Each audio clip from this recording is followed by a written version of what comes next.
就是4月20啊，直播间有第一次来到直播间观看这个第一次是转播的，大家可以帮主播点关注，点订阅，感谢。有喜欢看直播玩球的朋友，可以加一下屏幕右上方直播的群90611843进群，有优惠还有群感受。手上天與地別離和情緒過程，而我跟你平靜旅程，並沒有驚心，也沒動魄的情節，只需要當天邊海角競賽追逐時，可跟你安躺於家裏，便覺這些意，只需要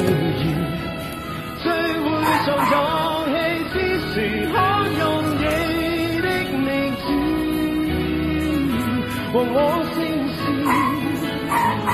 成就這故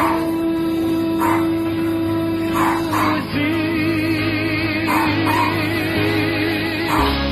從此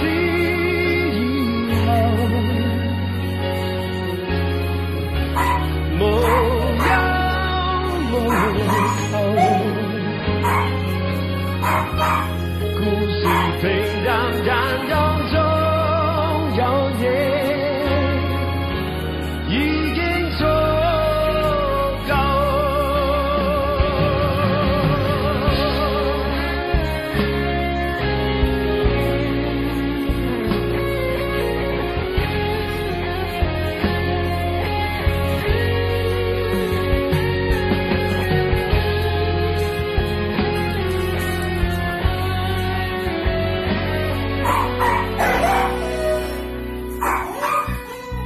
如果要說何謂愛情，定是跟你動盪時閒話着世情，和你走過無盡旅程，就是到天